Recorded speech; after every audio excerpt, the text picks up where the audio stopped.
नमस्कार, मी स्वरा. आज तुम्हाला वेगळं काहीतरी भेंडीपासून बनवून दाखवते. हा पदार्थ तुम्ही चहासोबत किंवा मधल्या वेळेत लहान मोठ्या मुलांना डब्यावर सुद्धा देऊ शकतो, चपातीसोबत खाऊ शकतो. असा अख्खा जरी खाला तरी चालेल. करून बघा. आता या ठिकाणी मी भेंडी घेतलेली आहे. भेंडी इथे आवडीप्रमाणे ठेवा. आता आपल्याला हे भेंडी अशी मागची पुढची साईड कट करून घ्यायची आणि आपल्याला इथे अर्ध बेसन मी इथे कप वापरते. अर्धा कप मी इथे बेसन घेतलं होतं. आता काय करायचं, भेंडी स्वच्छ धुवून घेतलेली आहे. ही बुडं काढून टाकायची आहेत. अशा प्रकारे आता हे आतून चिरी मारून घ्यायची. 4 भाग असे करून घ्यायचे आहे भेंडीचे. अशा प्रकारे उभी आकाराची अशी करून घ्यायची. ही तुम्हाला असं जाडसर वगैरे वाटत असेल, ही भेंडी जाड नाही, कोवळीच आहे. आणि इथे पाहू शकता, अशी जर मोठी असेल तरी अशी अशी भाग करून घ्यायची आहे. आतून असं कट करायचं आणि एक चिरा मारून घ्यायचे अशा. आता हे करून घेते, सगळ्या भेंड्या मी चिरून घेते. आता इथे पाहू शकता, लागली तेवढी भेंडी मी चिरून घेतलेली आहे. तुम्ही तुमच्या आवडीप्रमाणे इथे भेंडी ठेवा.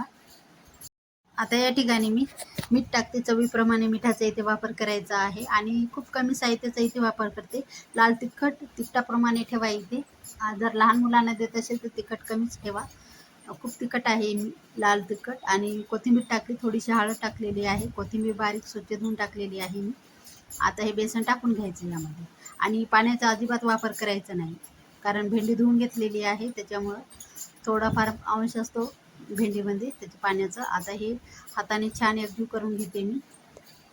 पाण्याचा अजिबात वापर केलेला नाही. आणि तुम्हाला वाटलंच हे कोरडा आहे, थोडासा पाण्याचा शिपका मारून घेऊ शकता. आणि हे बघा, इथे बेसन पूर्ण असं भेंडीला हे लावून घेतले मी. अशा प्रकारे गरज पण पडत नाही आहे पाण्याची. जर वाटलंच तुम्हाला तर तुम्ही शिपका मारून घेऊ शकता. अशा प्रकारे हे झालेलं आहे. 5 मिनिटासाठी साईडला ठेवते मी. आता या ठिकाणी तेल ठेवलेलं आहे. जास्त तेल ठेवलं नाही, कारण तेल परत मी हे वापरत नाही, त्याच्यामुळे जेवढं लागेल तेवढंच मी हे गरम करून घेते. तेल खूप छान असं फुगे आले पाहिजे यावरती, म्हणजे कडक गरम करून घ्यायचं आहे. कोमट तेलामध्ये हे टाकायचं नाही, कडक असं तेल गरम असलं पाहिजे. आता हे तळून घ्यायची भेंडी यामध्ये. आणि गॅस पण हायवर ठेवलेला आहे, लगेच टर्न करायची नाही भेंडी. आणि ते पाहू शकता बघा, अशा प्रकारे हे तळून झालेली आहे भेंडी. काढून घेते मी झाऱ्याने. आणि ते पहा किती मस्त दिसते. तुम्हाला थोडंसं बेसन कमी वाटत असेल तर 1 कप किंवा 1 वाटी टाकू शकता. आता इथे पहा, परत एक वेळ दाखवते. त्यामुळे मी तेल कमीच घेतलेलं आहे. आणि गॅस फास्टवर ठेवायचा. तेल छान गरम करून घ्यायचं, म्हणजे कमी तेलामध्ये सुद्धा हे भेंडी फ्राय छान होती. आता हे झालेले आहे. परत एक वेळेस काढून घेते मी. आणि ते पहा, अशा प्रकारे हे तळून झालेले आहे.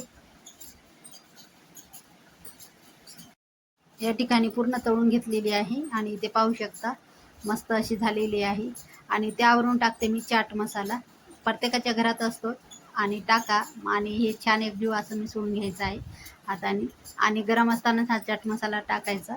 आणि मस्त असं चहासोबत सुद्धा हा स्नॅक्स म्हणून खाऊ शकतो आपण. भेंडीचे चिप्स वगैरे लहान मुलांना जर खात नसतात काही, तर असं काहीतरी करून चपातीसोबत सुद्धा जेवणामध्ये तोंडी लावायला खाऊ शकतो आपण.